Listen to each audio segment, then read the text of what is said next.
Morning. I'm really excited to be here today to talk about one of my favorite subjects, life hacking.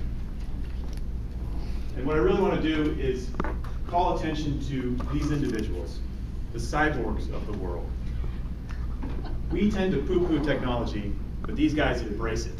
And I want to spend a little bit of time in defense of the cyborgs, in defense of the lifecasters, and in defense of the glass holes.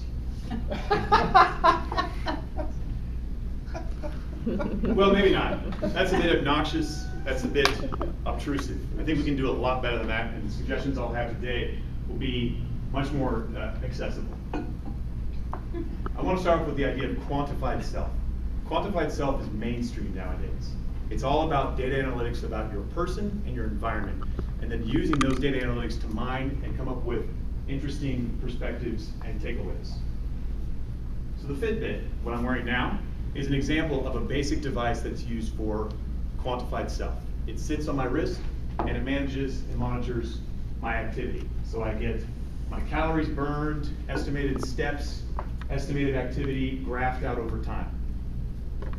The Fitbit Aria is a scale that collects data around my body mass index, my percentage body weight, and my basic weight. The advantage that it has is it has a Wi-Fi connection where it will pass all that data up to Fitbit automatically for free. So then I get a nice graph like this that shows me my weight and change over time. And what you can notice in the last year and a half is that there's been some change in my life. I've picked up a little bit of weight. What I happen to know in looking at this data is that in April of 2014, my son was born. I can now go back to him and show him how he made daddy fat.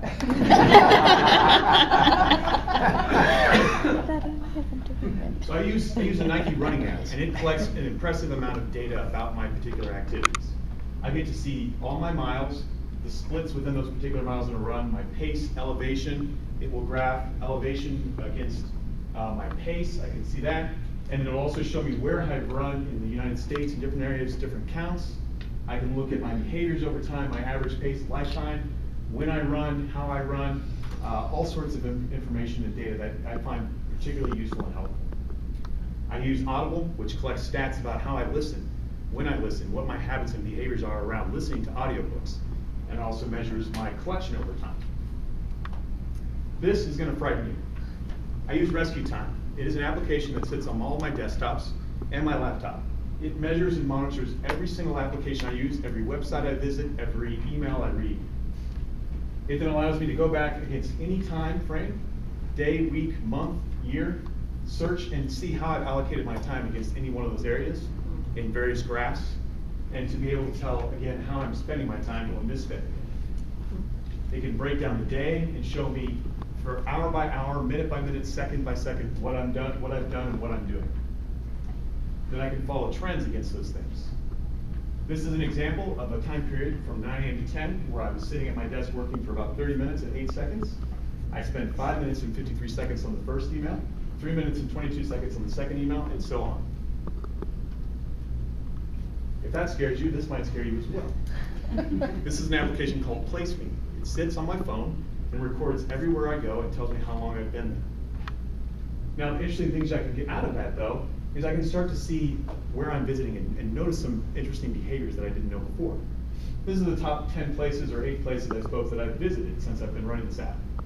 Nothing too profound here, home, work, but Starbucks is on there a startling number of times, which is a bit frightening and a bit embarrassing. But I also see that my mom's house is down there, which I would not have actually guessed.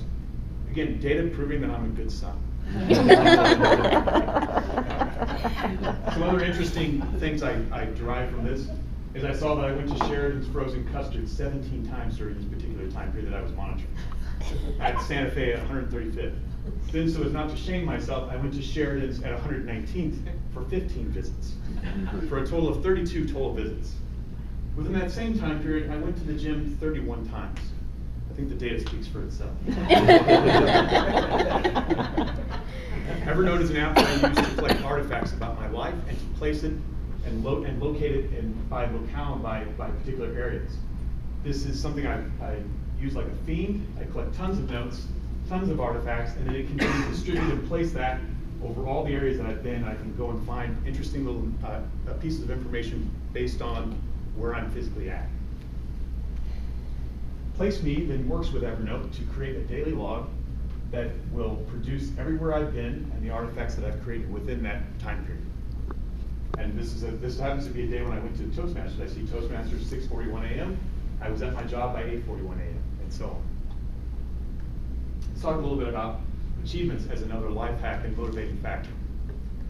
So everyone's probably familiar with badges. Badges in terms of, if you're used to using apps, you receive these little tokens that show something about something you've accomplished, and sometimes you have no idea what you've done to unlock them. Foursquare back in the day had a ton of badges, so you never knew why you got them. Audible has badges. Fitbit has badges. Nike has trophies, and I'm the most highly decorated individual you will ever meet. It's incredible, and you don't even know again like why you receive some of these things.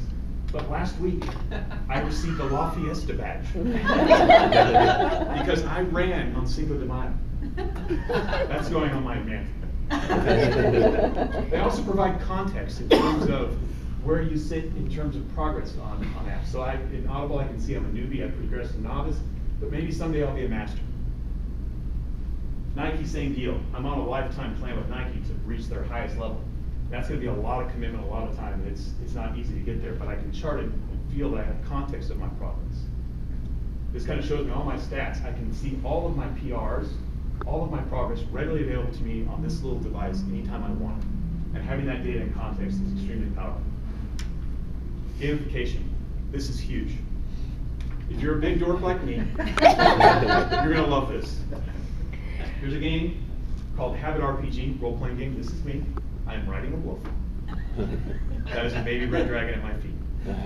And I am a level 14, and you can tell by my attire, I am a mage. This is a role-playing game that you play with your life. You gain experience and gold and make progress in the game by completing tasks, daily commitments, and exhibiting good habits. Poor habits result in lost life and damage. You can create a party, you can travel, you can go on quests, you can compete, but everything mirrors your success in real life. It's extremely encouraging and helps further you along.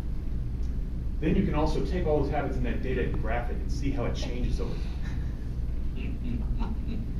Why? Is this crazy? Am I crazy? Maybe. I think the idea is that with all this data, you can actually interpret and read quite a bit and derive a lot. It's incredibly powerful. And data is greater than perception. There's been plenty of times when I've misperceived revisionist history.